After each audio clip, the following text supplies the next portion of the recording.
Before we dive into this wild ride, tell me in the comments, where in the world are you watching from? Whether at a quiet cul-de-sac in Arizona, a busy apartment block in New York, or a peaceful lakeside cabin up in Minnesota. I love hearing just how far these Karen tales of chaos and karma can travel. The sun was blazing high above the suburban oasis, glinting off the turquoise water of the private pool and sending shimmering ripples across the perfectly manicured hedgerows. Palm fronds rustled lazily in the gentle breeze, but the serenity of the scene was shattered by a sharp, escalating tension at the pool gate. On one side stood a man, 38 years old, broad-shouldered but calm, his fitted navy blue t-shirt clinging slightly to his frame in the heat, jeans casual but purposeful. He leaned lightly against the sleek metal frame of the gate, arms crossed, smirking with a quiet confidence that belied the storm gathering just beyond the glowing digital keypad lock securing the pool. The lock pulsed faintly, its soft blue glow a silent sentinel against intrusion. Across the gate, a furious spectacle unfolded. A woman in her early 50s, noticeably overweight and clad in a bright, floral one-piece swimsuit that seemed almost at odds with her fiery temper, shouted with every ounce of volume her lungs could muster. Her name was Barbara Jason, and she radiated entitlement and anger in equal measure. Beside her, a young man of 25, shirtless, wearing red swim trunks and an unruly mop of dark hair, mimicked her fury with all the overconfidence and impulsiveness that youth often brings. His hands were planted firmly on the gate, trying to peer through or grab at it, his every movement a demonstration of arrogance and disregard for boundaries.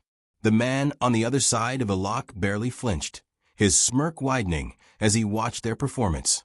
He had been here before, had dealt with their temper and their sense of entitlement. This time he was ready. "You can't just lock us out like this," Barbara shrieked, her voice cutting through the summer air, bouncing off the surrounding hedges. She jabbed a finger at the glowing keypad, as though it were a physical extension of the man's cruelty. Her son echoed her outrage, shouting, "Seriously, who do you think you are? We've been coming here for years." The repetition of their entitlement felt almost comical to him, but the threat was real. They had crossed the line before, ignoring polite requests and previous warnings. The pool had been a sanctuary for him and his friends, a small slice of peace he had fought to protect. And now once again they were testing boundaries. He shifted slightly, feeling the warmth of the sun on his skin, the faint scent of chlorine from the pool drifting toward him, a reminder of the place he was defending.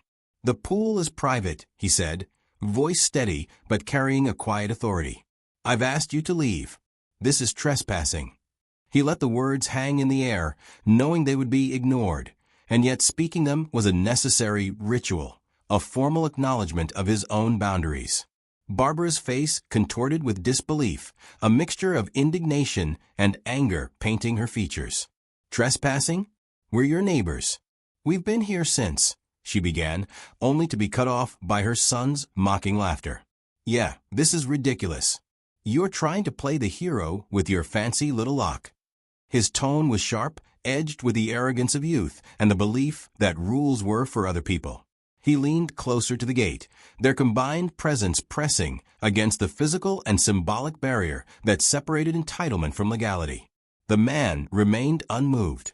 His eyes flicked to the keypad, noting the smooth contours and the soft glow. This lock wasn't just a piece of technology. It was a statement, a line in the sand. He had installed it not out of malice, but necessity. Previous incidents had escalated, small intrusions that could have been ignored, but had been allowed to fester. Each trespass, each moment of disrespect, had led him to this decisive action. And yet, he also knew the danger of escalation. Barbara was unpredictable, prone to exaggeration, and her son was impulsive, a volatile combination that could spiral into chaos if provoked.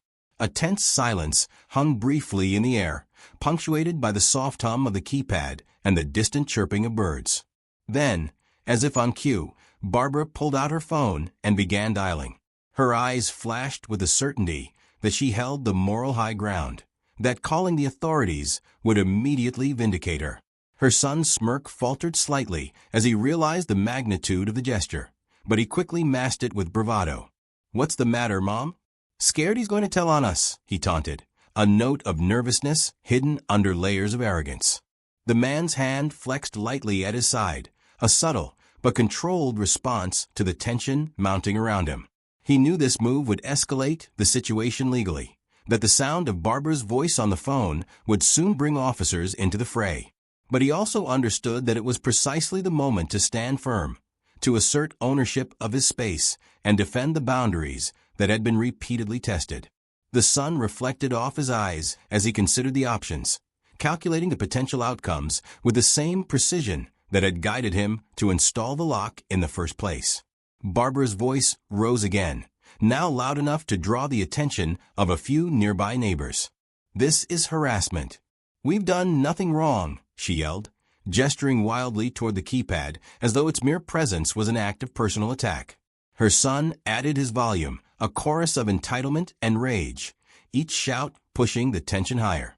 Yet through it all, the man remained a pillar of composure, aware that reacting with anger would only validate their accusations.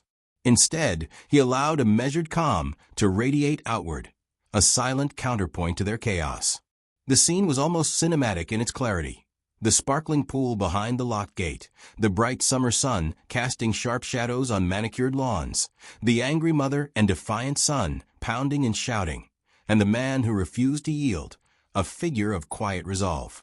Every element played a role in the escalating drama, the clash of entitlement and authority made manifest in a single, highly charged moment. It was a confrontation that had been building for years, now concentrated into these few, decisive minutes.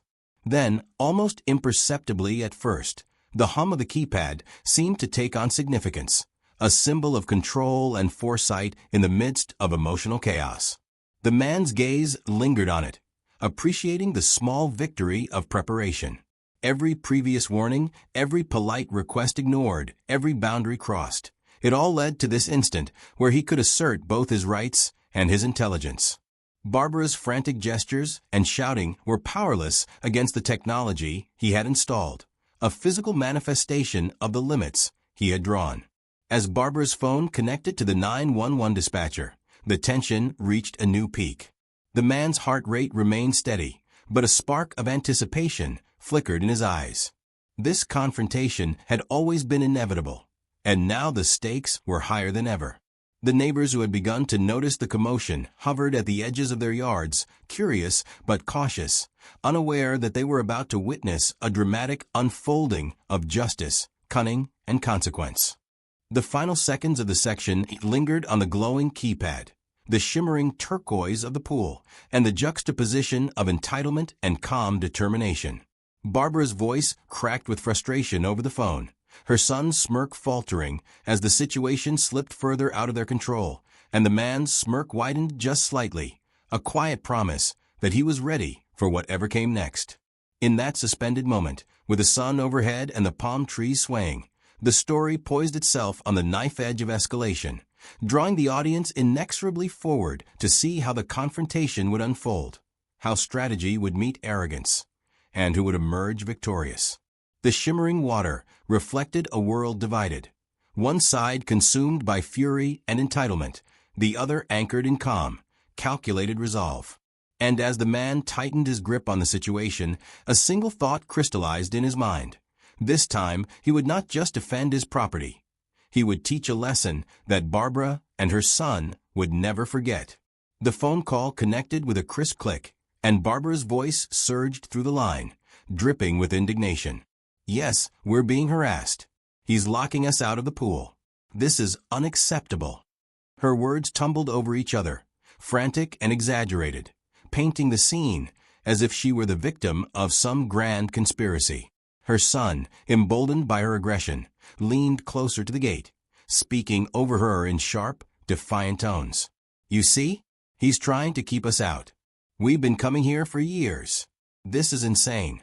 His confidence masked a flicker of anxiety, but it was buried beneath layers of entitlement and bravado. On the other side of the lock, the man stood firm, the sun casting a harsh light across his determined features. He held his smartphone discreetly in his hand, activating the camera with a practiced swipe. Every yell, every jab of Barbara's finger at the keypad, every shove of her son against the gate was being recorded.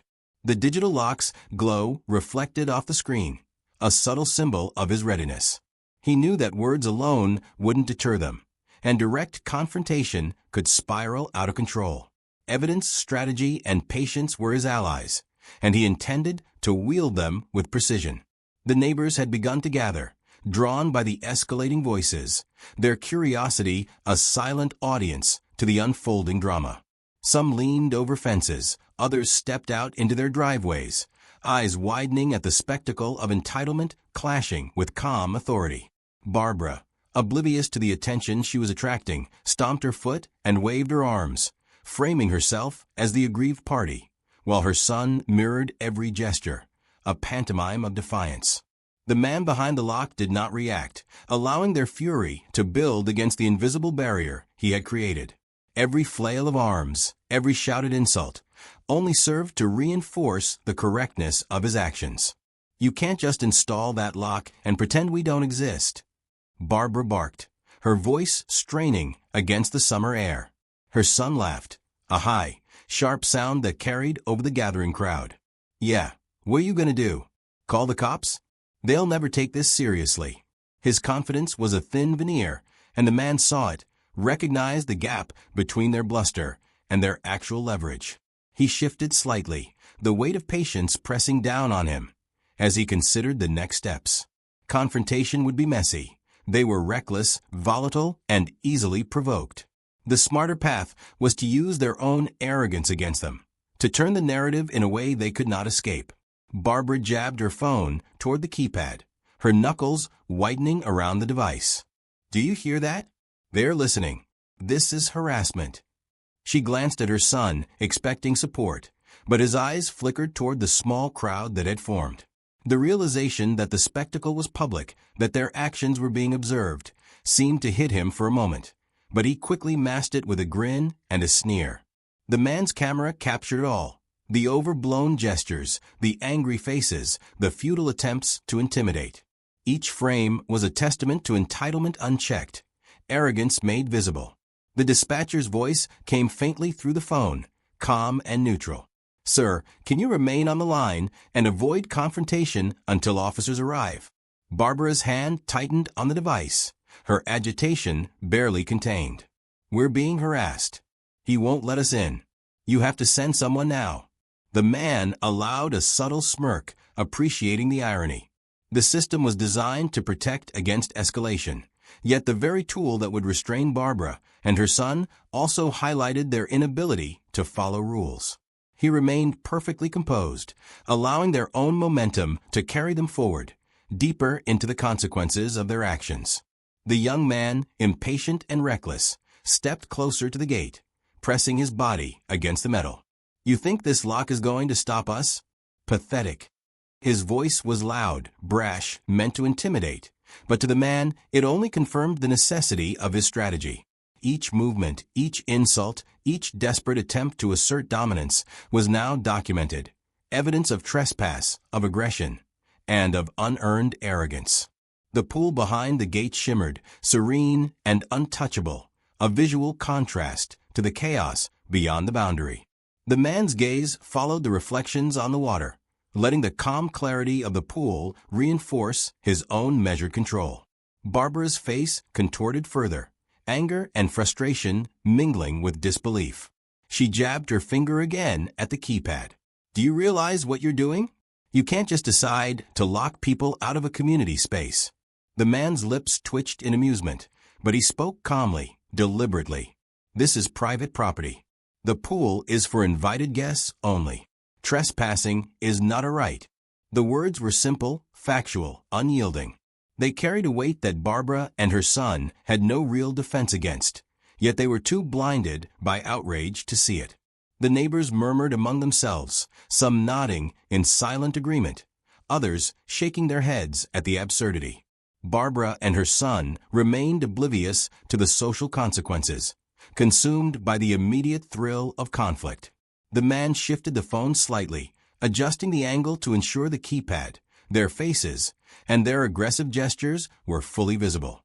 Every movement, every sound was captured, an unflinching record of their inability to respect boundaries. This was his calculated patience, his nonviolent countermeasure. The law, the truth, and public scrutiny would become his weapons, and their own arrogance would carry them straight into the trap. A sudden shout from the sun punctuated the simmering tension. "What are you waiting for? Come on, let's just smash it open." His voice cracked, revealing a mixture of bravado and uncertainty. Barbara clapped a hand over his mouth, muttering something under her breath, but her own anger was uncontainable. "We're being wronged. This is outrageous." The man, arms still crossed, allowed himself a slow, controlled nod. Their insistence on escalating physically only strengthened his position. Every act of defiance, every reckless motion, added layers of evidence, an exposure that they could not undo. The sun reflected harshly off the metal of the keypad, bathing the scene in stark clarity. The man's eyes flicked between the lock, the phone, and the gathering neighbors. He sensed the perfect moment approaching, the point where their own impatience and lack of foresight would intersect with his preparation. Every second of shouting, every gesture of rage, was feeding the inevitability of their downfall. His pulse remained steady, each heartbeat a quiet rhythm beneath the chaotic noise of entitlement. The scene was almost cinematic. Turquoise water sparkling innocently behind a glowing lock, the bright summer light casting dramatic shadows, and a mother-son duo blinded by arrogance, slowly walking into the consequences of their own actions. Barbara's phone buzzed, signaling that the dispatcher was still on the line, her indignation spilling out in bursts of half-formed sentences. Her son's movements grew more erratic, shoving the gate lightly, pressing against the metal, eyes darting toward the crowd that had now formed along the fence lines. The man's lips curved into a slight, almost imperceptible smirk. He could see the exact moment when their frustration and overconfidence would peak, when the law, the witnesses, and his carefully documented evidence would converge. The tension hung palpably in the air, like the drawn bow of an archer moments before release. As the crowd's murmurs grew louder, and Barbara's voice climbed into a high-pitched crescendo of outrage, the man allowed his phone to rest lightly against the gate, still recording. Every sound, every frame, every gesture was captured in vivid detail. The sun glinted off the digital keypad, emphasizing the impossibility of their intrusion. And in that suspended moment, with the dispatcher's voice still faintly audible and the neighbors watching from the edges, the confrontation reached a pivotal point. The next moves, fueled by arrogance and impatience on one side and calculated resolve on the other, would determine how this simmering storm would finally erupt. The man's gaze lingered on the keypad, on the shimmering pool, on Barbara's furious expression, and her son's reckless defiance. He knew the next phase would test their limits, force them into choices they were unprepared to make, and ultimately reveal who truly held power in this suburban battlefield. And as the sun stepped slightly closer, straining against the locked gate, a quiet, almost imperceptible thrill ran through him. He was ready, not for violence, but for a strategy that would turn their own arrogance against them, setting the stage for the consequences they had blindly invited. If you want to keep your viewers engaged and naturally lead into your next story, you could use a short 3-line paragraph like this. By the way, if you're enjoying this showdown, you've got to check out one of my best stories. It's wild. In that one, Karen and her gold digger mom kept parking in my driveway, and I ended up towing both their cars. I've added it in the end screen and linked it in the description, so you can continue the chaos right after this. The distant wail of sirens cut through the summer heat, sharp and unmistakable, a signal that the long-anticipated confrontation was about to reach its apex. Barbara's frantic shouts faltered as she caught sight of the flashing lights weaving through the palm trees, her son's confident smirk dissolving into a flicker of unease. The man behind the keypad remained calm, the sunlight glinting off his navy blue t-shirt, the digital lock glowing softly beside him, a silent testament to preparation and foresight. Every step the approaching officers took drew the tension taut, like a string ready to snap, and he felt a pulse of satisfaction at the timing. Years of patience, careful planning, and strategic restraint were converging in this singular moment. Barbara waved her phone wildly, still connected to the 911 dispatcher, her voice rising again in a desperate attempt to control the narrative. "We've been locked out. This is harassment. He's denying us access." But the officers, uniformed and steady, stepped between her and the gate, their presence imposing. One officer glanced at the man, who held up his phone, showing the recorded footage. "We've got the situation documented," he said calmly. "Everything you're witnessing is trespassing. They've crossed the line multiple times." The officer's gaze shifted to Barbara and her son, noting the visible frustration and rising panic. The young man attempted to step forward to protest, but the officer's firm hand on his chest halted the motion. "Sir, please step back. You're on private property without permission." His voice carried authority, leaving no room for misinterpretation. Barbara's protests became a stammering jumble, her carefully constructed narrative crumbling under the weight of evidence and law. The man behind the gate felt a quiet triumph. He had not raised his voice, not threatened a finger, yet the law itself now supported him, and the antagonists were trapped by their own impulsive arrogance. Neighbors, who had been quietly observing, now began murmuring approval. A few raised phones, recording the exchange, amplifying the public exposure that Barbara and her son had ignored until now. The man allowed himself a slow, measured smile, understanding the poetic symmetry of it all. Their entitlement, which had driven them to insist on access, had now become the mechanism of their public humiliation. Every shove against the gate, every angry word, every exaggerated complaint on the phone had been preserved as irrefutable proof. Barbara's face reddened, a mix of fury and humiliation, as the officers read her rights and issued citations for trespassing. Her son's bravado had vanished entirely, replaced by a tense tightness in his jaw, his wide-eyed panic betraying the consequences he had never considered. The man stepped aside slightly, giving the officers full view of the scene, allowing their authority to complete the process that his strategic patience had begun. There was no need for confrontation. The law and public accountability had done the heavy lifting. The digital lock pulsed faintly as the man finally relaxed his grip on his phone. He had captured everything. The raised voices, the futile attempts at intimidation, the physical pressure applied against the gate. Every detail was documented, a complete record of their disregard for boundaries. He had turned a potentially volatile encounter into a controlled demonstration of consequence, letting the antagonists' own actions seal their fate. The pool behind the lock remained untouched, the water sparkling under the relentless sun, a visual contrast to the storm that had just passed on the other side. Barbara attempted a final protest, her voice rising in desperation, but the officer's firm tone cut through the air like a blade. "Ma'am, you are trespassing. The property owner has every right to secure his pool. Any further attempts to enter could result in additional charges."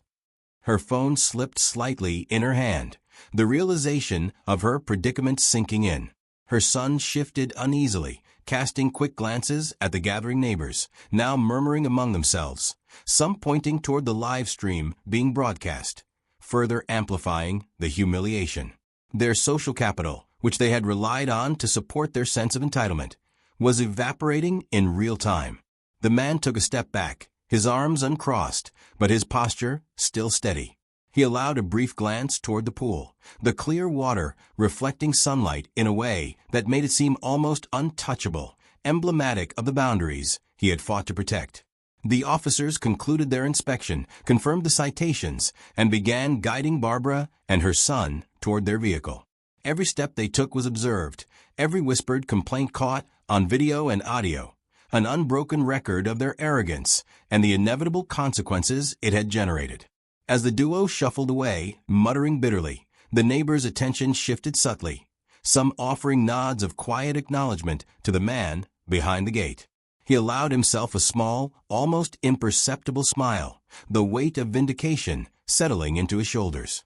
He had defended his property, upheld his rights, and turned what could have been a chaotic, escalating confrontation into a demonstration of calm, strategic control.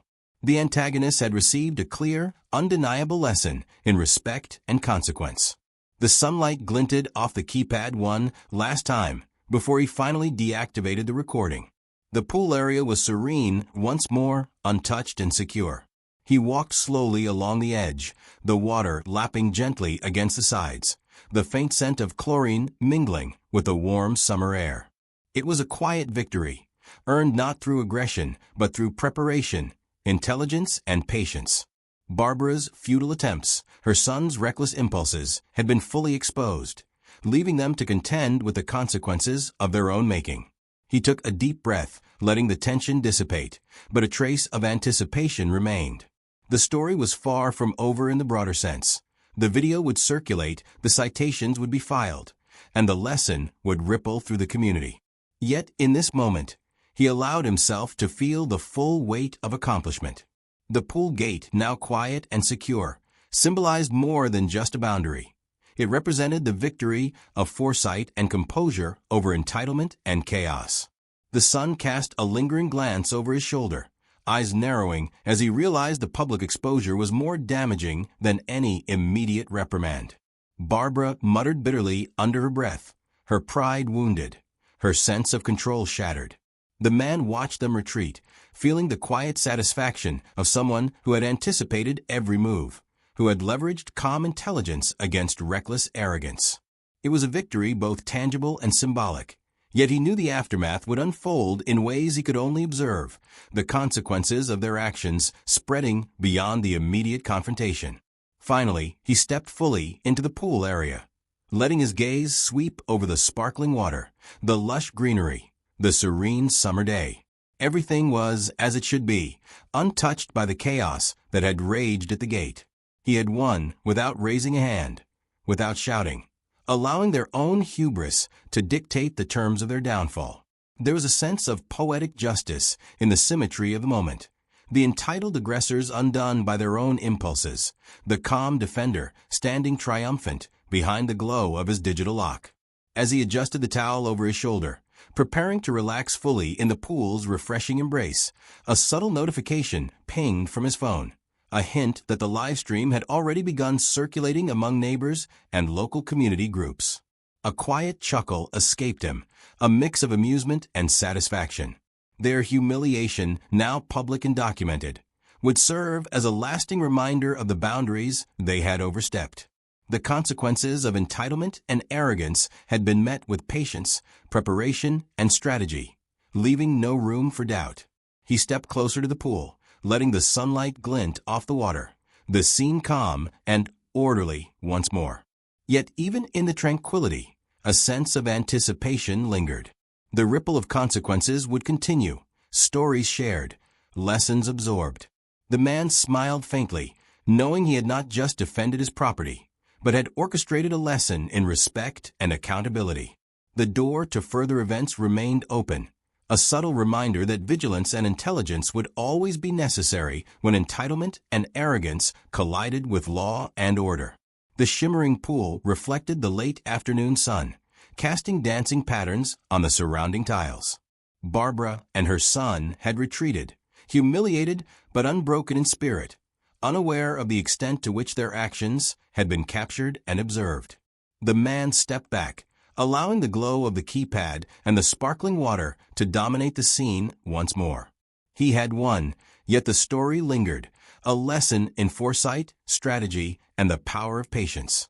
And as he finally settled to enjoy the cool embrace of the pool, a thought crystallized in his mind. In the dance between entitlement and justice, preparation always wins.